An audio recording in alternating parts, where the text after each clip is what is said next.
90, 310, 30, 50, 70, 90, 4, 10, 20, 30, $430. So that is good. Next is, giving is getting some money this week. We're putting 25 into giving.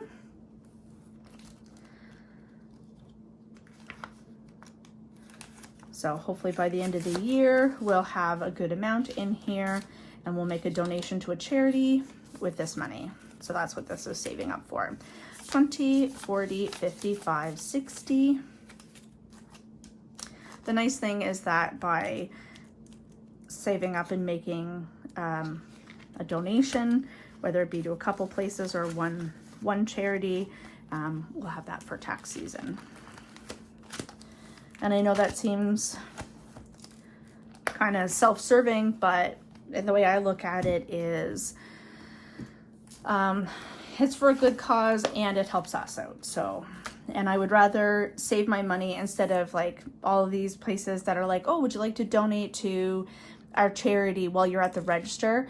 I always say no. I do feel guilty sometimes because it's like, oh, if it's the IWK or whatever, but why am I helping these huge corporations make a $100,000 donation where they get a tax credit when I could make a donation myself, save up the money that I would make for donations of $10 here, $10 there, and put that towards a lump sum donation somewhere that for a charity that we feel strongly about, and get the tax credit ourselves. So if you're those people that, you know, when they say, oh, would you like to donate a dollar here or $2 there, think of the hundreds of people that are going through those registers and saying yes to that question, and how much that corporation is saving themselves when you yourself as a consumer could save that $2 and make that donation yourself, and you yourself get the tax credit. Think about that the next time.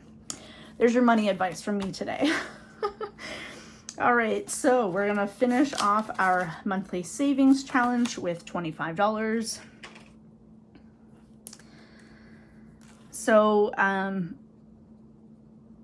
I do want to talk about a couple things after we finish up here, but anyway, I'll put this 25 in before I forget.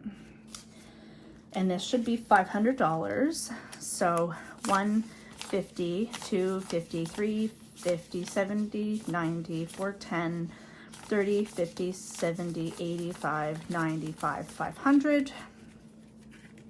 So this 500, we had originally been, I'm not sure where we had originally thought about putting this, but there's been some talk of putting this on our Iberostar or whatnot. But then this past week, so we purchased a new vehicle, as I talked about in our last vehicle or in our last debt update.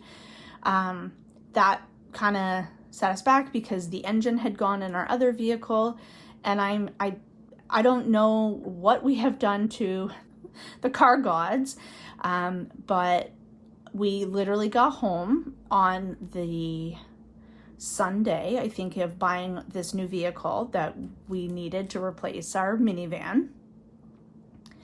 And the following Thursday, the starter goes in our car. So we were down to one vehicle. And of course, it couldn't happen when we were local. My husband was in Halifax, or actually he was in Dartmouth. So he was an hour and a half away from our house, and the starter goes and he can't get himself home. We don't have CAA because that was a cost that I can't justify monthly right now in our budget. And so we had no other choice but to call our local mechanic, who is a mobile mechanic, but charges kilometers. So we had to pay his kilometer fee to go from where he was in Windsor to Dartmouth to rescue my husband and get him going to come home.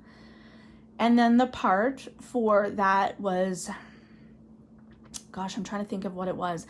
I don't remember what the part was exactly, but for the kilometers, his labor rate and the part, our bill was $896 for the repair on our car. And So whatever previous plans we had for this lovely $500 is going to be put with our money that's in our vehicle maintenance fund. We will be emptying that, putting it with this, and then we are going to have to take some money from our emergency savings to pay that bill. But that being said, we're not putting it on a credit card. So yes, we're taking it from a couple different areas, but we're paying cash for that repair. And as much as it was a huge setback, because we really would have liked to put this on debt, I have to at least be thankful that we're not increasing our debt with this setback with the vehicle. Good news, the vehicle is now running. We're, back to having the 2 vehicles, but I'm just like, what else can go wrong? So anyway, that's our plan with this $500. We'll be paying off vehicle repairs. And the last $10 we have to stuff today is going to go into our emergency, which I do need to take these out because we have spent from that recently, so that will be set aside. Wait, I can't take all of it. We do have 1,000. We have 1,500 still in there. So we have 1,500 in the bank, and I am going to be putting an additional 10 in here today.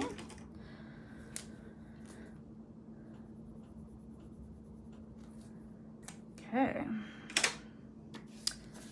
So we should now have $350 in here. 50, 1, 50, 70, 90, 210, 30, 50, 70, 90, 310, 330, 40, 50. So $350 plus the $1,500 that we have in the bank. So that is a good emergency fund. I know it's not, by today's standards and with the cost of living, our emergency fund, in my opinion, to have a fully funded emergency fund, it should be $10,000. It should be 1 month of expenses plus. Because when we figured out our monthly expenses, it was, well, I'll show you our month ahead binder and we can chat about this.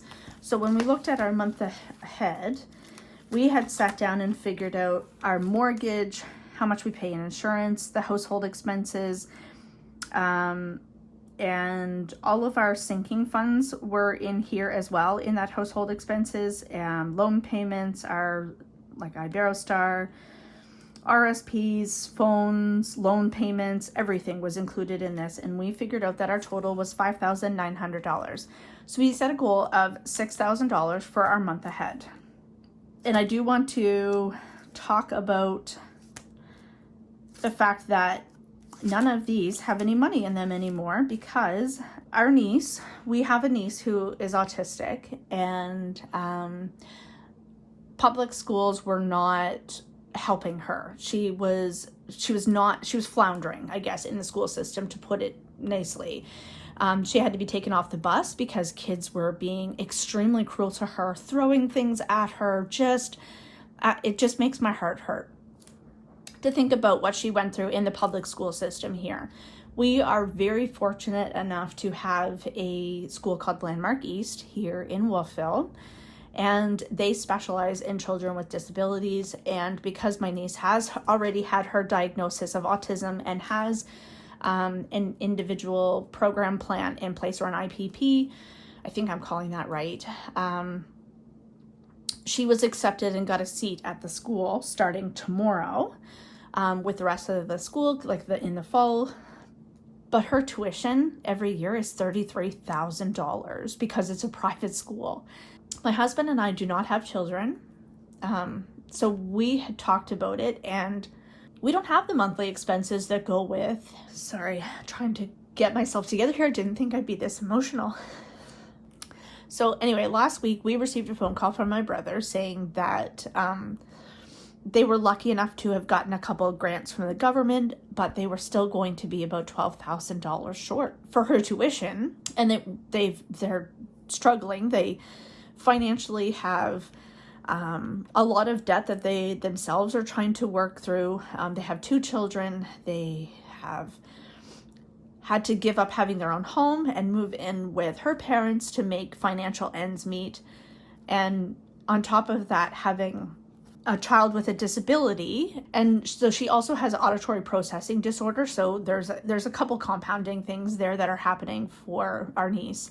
And so as much as a fully funded emergency fund was a priority for my husband and I, being able to help a family and ensuring that our niece had the best education that she can get, we decided to empty out what we had saved here, and the current cash that was in here, there was $300 in here, and we made a donation towards her tuition, because that little girl she's everything good in this world, and she deserves every opportunity to make sure that she has the best education possible to set her up to thrive in this world that is not designed for people who feel things extra hard, who are gentle and kind. And I want to make sure that she succeeds